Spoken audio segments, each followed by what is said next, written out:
TV. Bismillahirrahmanirrahim. Hamdan lillah wassalatu ala rasulillah. Segala puji hanya milik Allah. Salawat dan salam ke baginda Rasulullah sallallahu alaihi wasallam. Bapak hadirin yang mulia, ada 10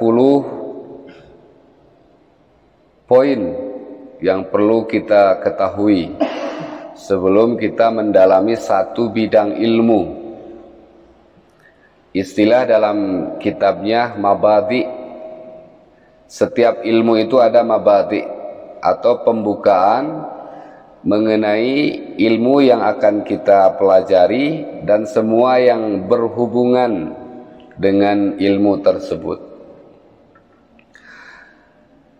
Sebelum kita berlanjut atau memperdalam, mengkaji daripada ilmu yang telah kita sepakati, pertama-tama perlu kita ketahui bidang ilmu apa yang akan kita pelajari ini. Ya. Untuk lebih dipahami, supaya lebih dipahami mengenai poin yang pertama, bidang ilmu apa yang akan kita pelajari, saya akan mengajukan dulu pertanyaan. Tuhan yang Bapak sembah itu ada berapa? Kalau Bapak mengatakan bahwa Tuhan yang kita sembah disamakan dengan satu, berarti kita sudah kufur, tidak sah imannya. Seperti Bapak, masing-masing kita di alam semesta ada berapa? Kita di alam semesta ini ada berapa? Bukan pribadi kita, hanya satu. Di langit tidak ada lagi kita, di mana-mana tidak ada lagi kita. Kita hanya satu.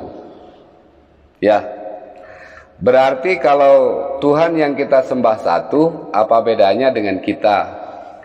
Karena kita pun cuma satu. Pak ya?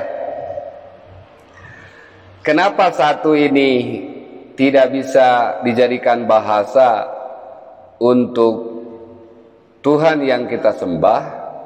Karena satu ini sebelumnya harus ada 0 dulu, dan setelah satu mesti ada angka 2 dan selanjutnya. Nah, bidang ilmu yang akan dipelajari, kita akan mempelajari mengenai angka 1. Ya, kita akan mempelajari angka 1.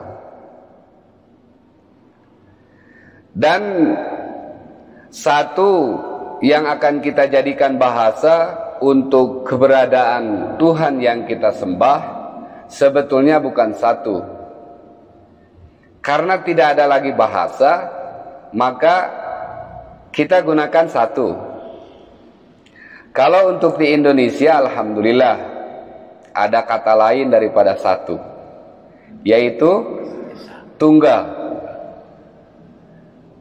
Kalau tunggal ini tidak ada sambungan dengan sebelumnya dan tidak ada sangkut paut dengan kedepannya. Berarti Tuhan yang kita sembah itu adalah tunggal. Nah, ilmu ini akan mempelajari apa bedanya satunya kita dengan satunya Allah. Apa bedanya angka 1 dengan tunggal. Karena kalau kita menyamakan Allah subhanahu wa ta'ala atau Tuhan yang kita sembah dengan angka 1, berarti iman kita gagal. Akidah kita ini gagal. Kenapa bapak-bapak dikatakan hanya ada 1? Karena sebelumnya kita tidak ada. Betul Pak ya? Sebelumnya kita tidak ada. Kemudian kita jadi ada. Dan sebentar lagi kita pun tidak akan ada. Berarti cocok untuk kita di alam semesta hanya ada 1. Begitu. Ya. Bisa dipahami Pak ya? Bisa dipahami. Hanya satu. Maka dasar dalam kalimatul tauhid, dalam kalimatul iman, bukan Allahu wahidun, Allah hanya satu, tidak. Tapi bahasa yang diturunkan oleh Allah Subhanahu wa taala itu adalah la ilaha illallah. Tidak ada Tuhan kecuali Allah. Kalau kita pelajari memang maksudnya hanya satu. Cuma karena satu itu tidak cocok untuk keberadaan Tuhan, maka bahasanya tidak ada lagi kecuali. Ada nafi, ada isbat.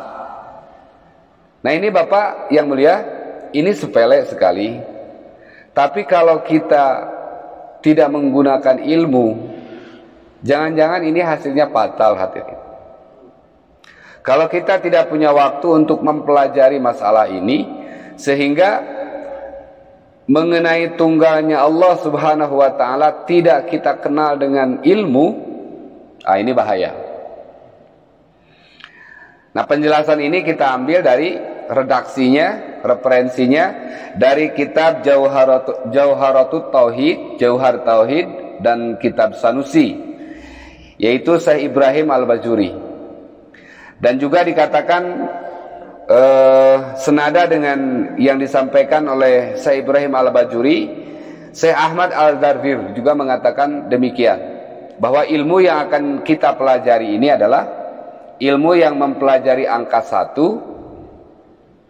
dan menurut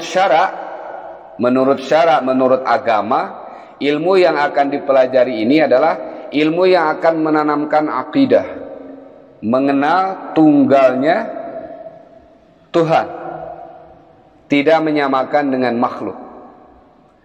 Karena Tuhan ini hadirin bukan angka 1 seperti matematika, bukan angka 1 seperti kalkulator, bukan angka 1 dalam komputer. Makanya yang pas kalau bahasa kosakata Indonesia itu adalah tunggal atau esa. Itu pertama. Poin yang pertama, had, namanya had. Had itu definisi yang menjelaskan bidang ilmu yang akan kita pelajari. Bisa dipahami Pak ya? Syekh Ahmad Al-Dardir mengatakan ilmun yuqtadaru bihi ala isbatil aqaidid diniyah. Ilmu yang menetapkan akidah-akidah agama. Nah, dalam akidah agama min adillatihal yaqiniyah, dengan dalil-dalil, dengan alasan-alasan yang mendatangkan keyakinan. Bisa dipahami Pak ya? Poin yang kedua, sebelum kita terjun ke ilmunya, ke bidang ilmunya, poin yang kedua itu adalah maudhu bahasanya Pak. Maudhu, ya. Apa itu maudhu? Untuk bisa dipahami lagi, saya kembali bertanya sama bapak-bapak ini. Ya. Kalau bapak ditanya, siapa Tuhan bapak? Allah. Tapi kalau ditanya, apa itu Tuhan?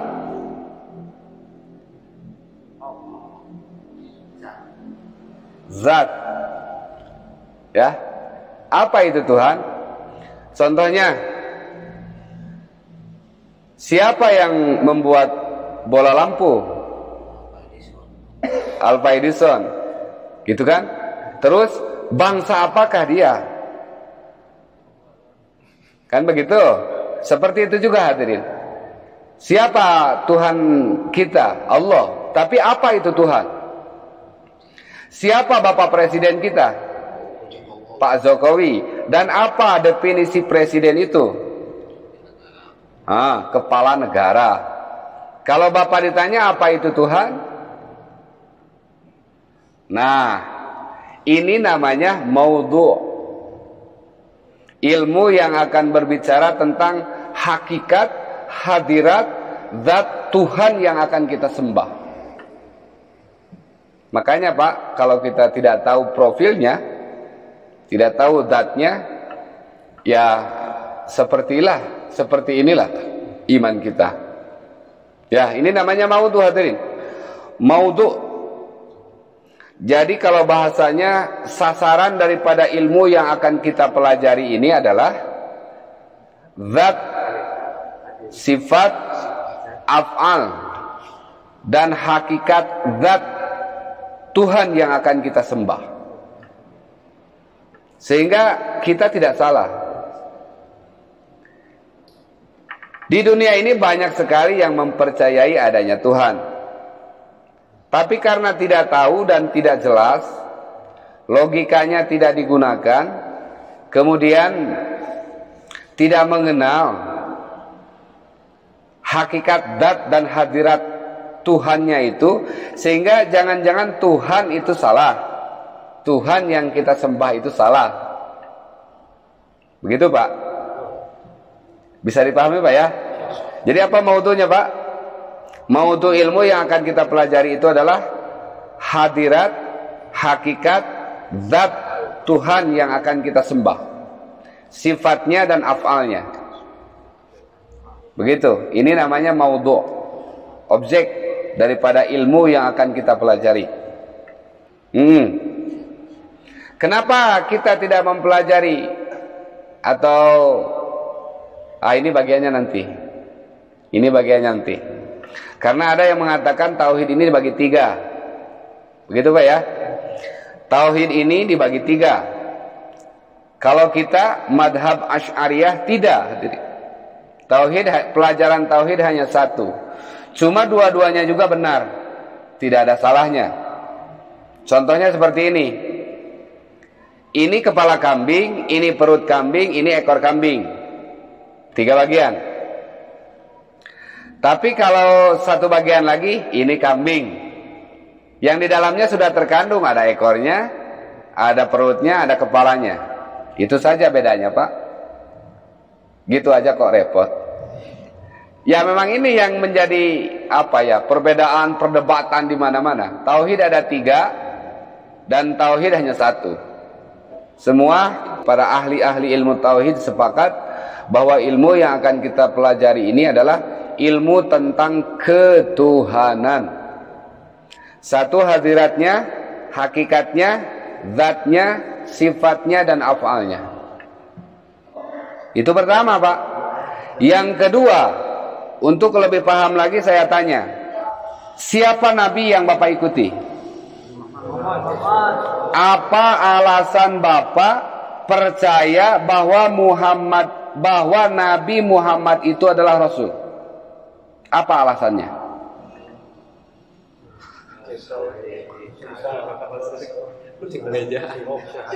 Cek beja deui wae.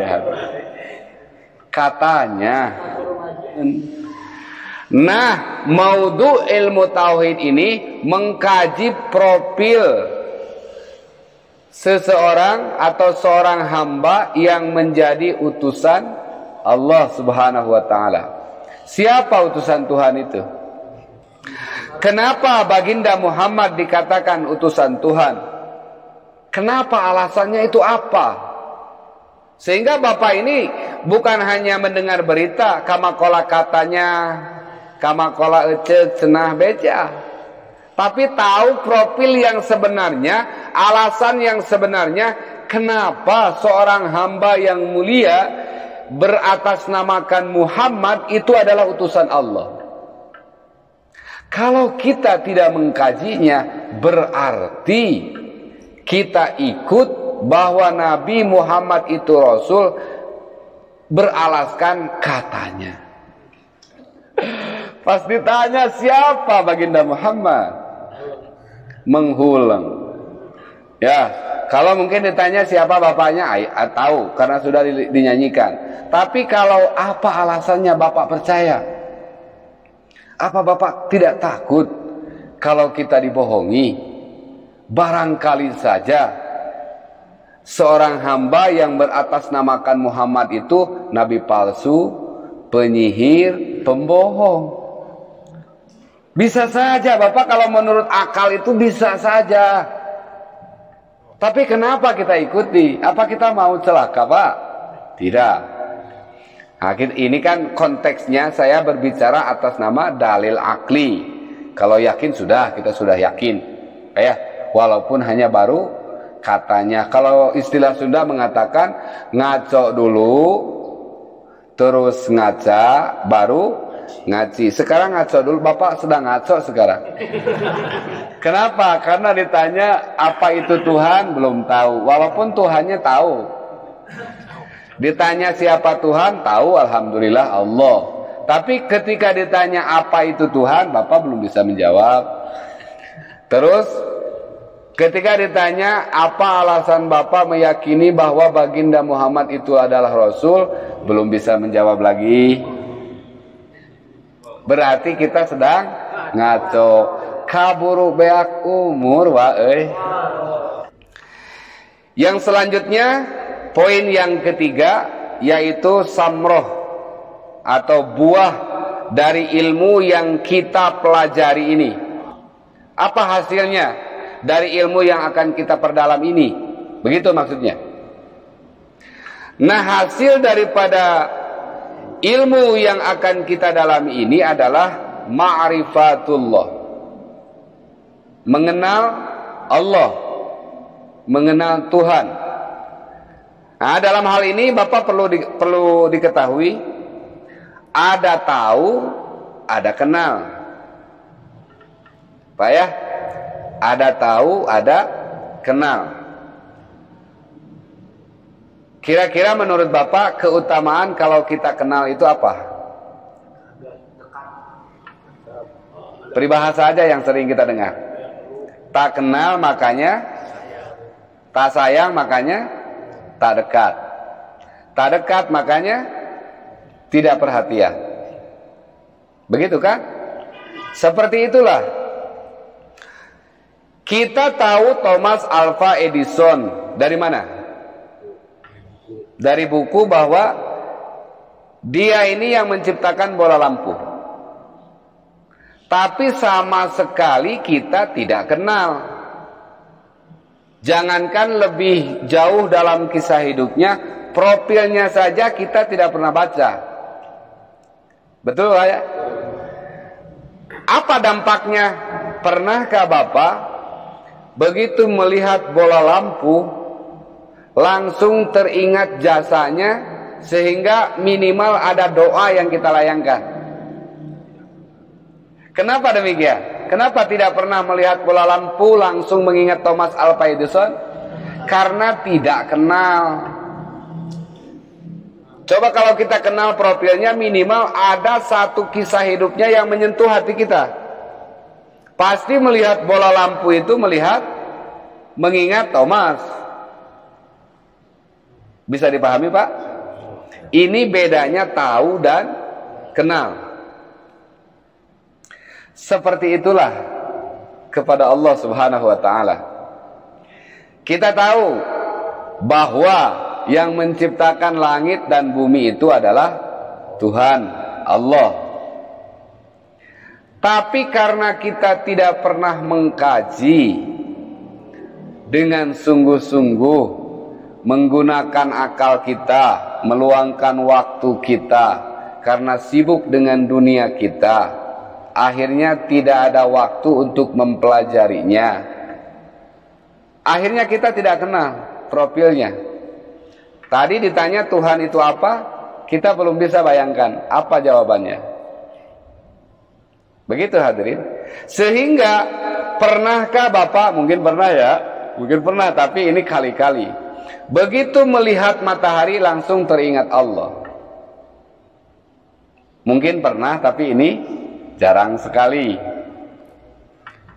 Kenapa demikian? Karena kita hanya tahu, belum kenal.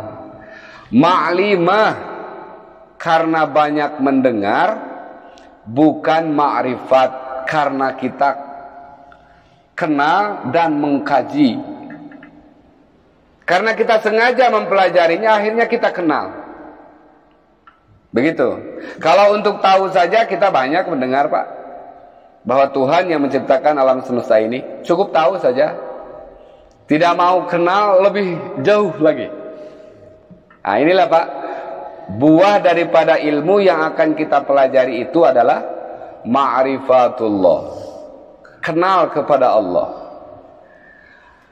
Mana keuntungan ketika kita kenal kepada Allah? Bapak ada di sebuah tempat yang seram dan menyeramkan.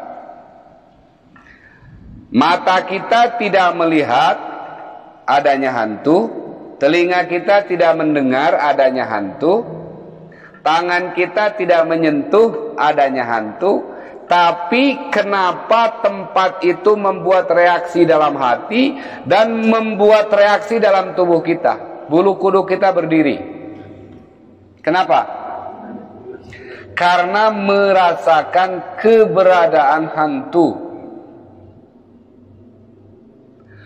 Coba kita bayangkan, kalau seandainya perasaan ini kita alihkan kepada Allah Subhanahu wa ta'ala, kita merasakan keberadaan Allah Subhanahu wa ta'ala di setiap tempat, setiap keadaan, setiap detik waktu yang kita lewati. Ada reaksi dalam hati kita dan reaksi dalam tubuh kita karena merasakan keberadaan Allah. Bisa dibayangkan, Pak? Bagaimana lurusnya hidup kita. Nah, ini hadirin rahimakumullah, seorang hamba bisa mencapai derajat itu kalau ma'rifat. Dan ma'rifat ini bisa kita dapat kalau kita kaji. Pengkajian ini bisa berlaku, bisa berjalan kalau kita punya waktu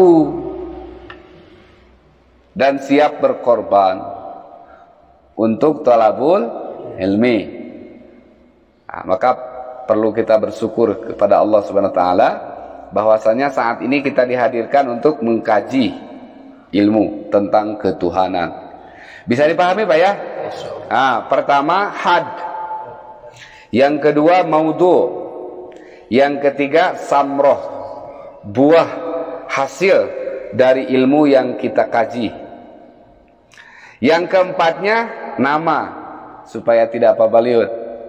Nama bidang ilmu yang akan kita pelajari kali ini adalah tauhid. Para ulama telah sepakat bahwa ilmu ini adalah tauhid, artinya tunggal. Tidak ada kata sebelumnya dan tidak ada kata sesudahnya. Tunggal. Ya. Baiklah. Bapak-bapak bisa dipahami dan bisa dicairkan dulu ini ketegangannya. Karena banyak sekali PR, ya. Banyak sekali PR yang harus kita pelajari. Ya, karena jangan-jangan Tuhan yang selama ini kita ketahui dan kita sembah, jangan-jangan karena kita tidak tahu profilnya, Tuhan yang salah.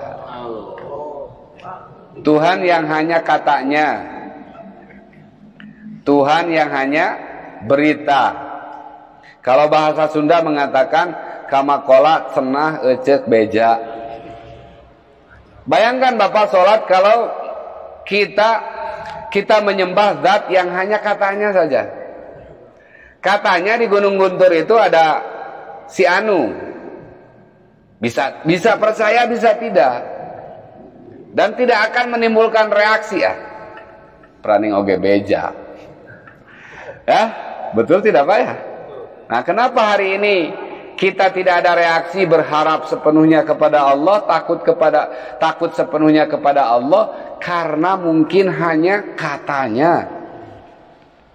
Tidak menembus pikir kita yang dalam, tidak menyentuh hati kita yang dalam, sampai tidak ada reaksi dalam rasa. Nah, ini PR, Pak. Jadi bapak-bapak dihidupkan ke dunia ini bukan untuk sholat, bukan untuk ibadah, Pak, ya? Bukan untuk makan, bukan supaya kaya, bukan supaya tinggi jabatan, supaya ini dan itu, tidak, hadirin. Kita turun ke dunia hanya untuk satu saja, mengenal Allah. Kama qala Allah Ta'ala, a'udzu billahi minasyaitonir rajim. Bismillahirrahmanirrahim. Ya ayyuhan nasu ubudu rabbakumul ladzi khalaqakum walladzina min qablikum la'allakum tattaqun. Wahai manusia, berimanlah kalian. Ubudu, beribadahlah kalian kepada Tuhan kalian, Zat yang telah menciptakan kalian dan orang-orang sebelum kalian. Mudah-mudahan dengan beriman kalian akan bertakwa. Nah, para ulama tauhid, para ulama ahli tafsir semua sepakat. U'budu itu artinya beribadahlah kalian. Tetapi tafsir yang sebenarnya berimanlah kalian. Ma'rifatlah kalian.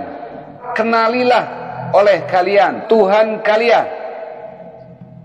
Kenapa demikian hadirin? Karena ulama mengatakan la yasihhul ibadah illa bima'rifatil ma'bud. Tidak sah ibadahnya kalau kita tidak kenal siapa yang kita sembah. Masya Allah. Poin yang keempat, bidang ilmu yang akan kita pelajari ini adalah padlun atau keutamaan ilmu tauhid. Keutamaan ilmu tauhid. Ah, ini sudah jelas sekali, Pak. Karena tauhid ini pertama berhubungan langsung dengan zat Tuhan. Yang kedua, ilmu tauhid ini mempelajari usul, akar, pondasi. Dan ilmu tauhid ini adalah sumber dari semua ilmu. Sumber dari semua ilmu. Belum ada ilmu fikih, belum ada ilmu tasawuf, belum ada ilmu apapun kalau belum melewati ilmu tauhid. Begitu. Jadi keutamaannya itu adalah ilmu tauhid adalah ilmu yang paling mulia. Dikatakan dalam Jauhar Tauhid oleh Syekh Ibrahim Al-Bajuri bahwa ilmu tauhid itu asyraful ulum. Ya, asyraful ulum. Kenapa dikatakan ilmu yang paling mulia? Karena langsung berhubungan dengan zat ketuhanan dan menjadi sumber semua ilmu. Begitu hadirin. Selanjutnya, poin yang kelima itu adalah nisbat. Nisbat itu adalah hubungan dengan ilmu-ilmu yang lain. Tadi sudah dikatakan, tadi sudah disampaikan. Hubungan dengan ilmu yang lain, ilmu tauhid ini adalah pondasi. Dan ilmu selain ilmu tauhid ini adalah cabangnya. Ini akarnya, kemudian tumbuh jadi pokok, bercabang dan berbuah. Dan ilmu tauhid ini adalah akarnya. Akar dari semua ilmu, sumber dari semua ilmu itu adalah tauhid. Jadi yang paling pertama kali hadirin, yang paling pertama kali kita harus pelajari yaitu ilmu tauhid. Sebagaimana dalam kitab Jubad dikatakan, awwal wajibin 'alal insan ma'rifatul ilahi bistiqani. Pertama kali yang diwajibkan untuk semua manusia yaitu mengenal Tuhan dengan dalil-dalil yang nyata. Dalil yang mendatangkan keyakinan. Alasan yang membentuk yakin dalam hatinya. Coba saya kembali bertanya. Umat Islam masuk neraka kenapa? Ada umat Islam yang masuk neraka. Kenapa? Karena tidak sholat, tidak beramal, bermaksiat. Betul Pak ya? Betul. Nah, sekarang umat Islam setelah dosanya habis diangkat ke surga. Kenapa orang kafir disiksa? Kenapa? Bukan karena tidak sholat, bukan karena tidak beramal, bukan karena maksiat. Orang kafir sholat sah tidak? Syarat sah sholat ada berapa? Ada 8. Yang pertama, Islam. Berarti kalau tidak Islam, tidak sah sholatnya. Kalau kafir tidak sholat, dosa tidak? Tidak. Terus kenapa kafir masuk neraka? Karena tidak bertauhid. Jadi wajibnya tauhid ini bukan hanya untuk umat Islam, tapi untuk seluruh manusia. Karena yang menyebabkan orang-orang kufur masuk neraka itu bukan karena tidak sholat, bukan karena tidak beramal, bukan karena bermaksiat, tapi karena tidak bertauhid, tidak kenal kepada Allah. Bisa dipahami bapak-bapak yang mulia? Masya Allah, luar biasa. Poin yang keenam namanya wadi'. Namanya adalah wadi'. Wadi' itu pakai ain. Apa itu wadi' hadirin? Wadi' ini pembawa atau yang menetapkan ilmu tauhid. Al-wadi' ini adalah ilmu yang menetapkan atau membawa ilmu tauhid. Siapa yang membawa ilmu tauhid hadirin? Maka dikatakan seluruh para anbiya alaihimus salatu wassalam dan semua para rasul tauhidnya sama. Ya, tidak ada perbedaan di antara semua para nabi dan para rasul dalam masalah tauhidnya. Berarti yang membawa tauhid ini semua para nabi. Kemudian untuk sampai kepada kita, nabi terakhir baginda Muhammad alaihi salatu wassalam. Kemudian disampaikan lagi kepada para sahabat, dan disampaikan khususnya ilmu tauhid yang akan kita pelajari ini datang dari ulama, datang dari Abu Hasan al-Ash'ari dan Abu Mansur al-Maturidi. Abu Hasan al-Ash'ari dan Abu Mansur al-Maturidi. Nah, ini ulama kita hadirin, yang pertama kali membentuk metode tauhid untuk supaya mudah dipahami oleh semua kalangan kaum muslimin. Walaupun memang para ulama berbeda-beda mengenalkan tauhid ini. Bapak-bapak ini harus bijak dan harus tahu. Para ulama mengenalkan tauhid ini dengan berbeda-beda teorinya. Contoh, supaya mudah dipahami lagi, saya akan ajukan lagi pertanyaan. Angka 10 itu berapa?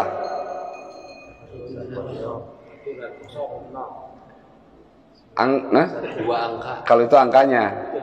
Ini mah, iya. Jumlah 10 itu berapa? 7 sama 3. Ada lagi yang lain? 5 tambah 5. Ada lagi yang lain? 11 dikurangi 1. Ada lagi yang lain? 8 ditambah 2. 6 ditambah 4. Kok beda-beda Bapak? Hasilnya sama. Padahal hasilnya sama. Seperti itulah teori tauhid kita hadirin. Para ulama mengenalkan tauhid ini dengan beda-beda metode. Maka kita pandai-pandailah berbijak, atau pandai-pandailah dan berbijaklah dalam menyikapi. Jangan sampai kita paling benar dan semua selain kita ini salah. Bid'ah, murtad dan sesat. Padahal maksudnya sama. 7 tambah 3 yang benar, semua salah. 5 tambah 5 salah, 11 kurang 1 salah. Oh ya, 2 tambah 8 salah, yang benar 3 tambah 7. Malu kita, Pak. Malu. Kenapa? Karena ternyata begitu kita tabayun dengan sempurna, 1 tambah 9 pun 10, 6 tambah 4 pun 10. Siapa nanti yang akan malu? Ya, mendingan kalau kita malu hanya di depan manusia. Coba kalau nanti kita dipermalukan di hadapan Allah Subhanahu wa taala karena kita telah menyesatkan orang lain yang tidak seideologi dengan kita, padahal kita tidak tahu. Nah, ini hadirin. Tetapi tetap kita harus komitmen ulama yang kita ikuti dalam tauhid bermadhab Ahlus Sunnah wal Jamaah yang dibawa oleh Abu Hasan al-Ash'ari dan semua para pengikutnya, juga Abu Mansur al-Maturidi. Bisa dipahami, Pak, ya? Ketika Bapak ditanya madhab tauhid, pelajaran tauhid mana yang Bapak ikuti? Jawab, madhab tauhid Asy'ariyah atau Maturidiyah. Begitu. Apa ada madhab tauhid yang lain? Banyak. Banyak sekali teori-teori yang mengenalkan Allah. Poin yang ketujuh namanya, yaitu ismun. Nama dari ilmu yang akan kita pelajari itu adalah tauhid. 7 ismun. Poin yang ke-8 yaitu istimdad namanya. Ya. Ismun itu nama daripada ilmu yang akan kita pelajari. Sudah jelas itu tadi tauhid, ya, Pak. Selanjutnya poin yang ke-8 istimdad. Istimdad. Apa itu istimdad, hadirin? Istimdad itu sumber pengambilan ilmu tauhid yang akan kita pelajari. Ya.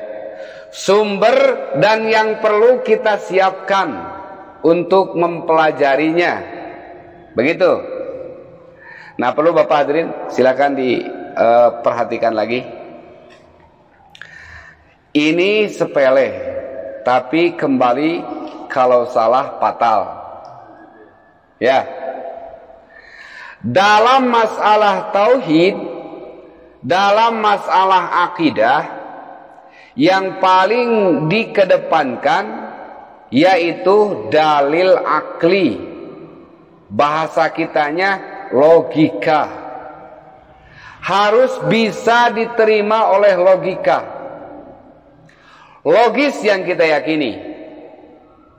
Betul tidak, Pak, ya? Dari satu pernyataan yang masuk dan diterima oleh logika kita, kemudian membentuk yakin dalam hati kita, dan keyakinan inilah yang akan menjadi retorika atau dorongan untuk taat kepada siapa yang kita yakini. Begitu. Berbeda dengan syariah. Syariah itu adalah perintah. Kalau kita sudah percaya adanya Tuhan, kemudian Tuhan turunkan perintah. Nah, untuk menjalankan perintah Tuhan ini, Pak, ya, yang perlu dikedepankan itu adalah yakin. Terima saja dengan keyakinan, walaupun tidak masuk logika kita. Bisa dipahami, Pak, ya? Kalau perintah itu tidak usah logika, karena ini sudah perintah Tuhan. Terima dengan keyakinan. Dan untuk memantapkan apa yang kita amalkan berupa perintah Tuhan tersebut, baru kita pikirkan menurut logika kita. Begitu. Contohnya, kenapa Tuhan perintahkan wanita berhijab? Tidak usah logika. Tidak usah diterima oleh logika kita. Terima dengan yakin. Amalkan saja dulu.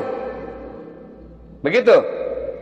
Dan setelah kita amalkan, untuk lebih memantapkan baru, apa alasan Tuhan memerintahkan wanita berhijab? Ternyata pertama menjaga pandangan, yang kedua menjaga kehormatan wanita, dan banyak lagi. Jangan diputar-balikan. Banyak sekarang yang memutar-balikan, menerima perintah Allah itu dengan logika dulu. Sehingga kalau logika diamalkan, kalau tidak logis ditinggalkan. Bahaya ini hadirin.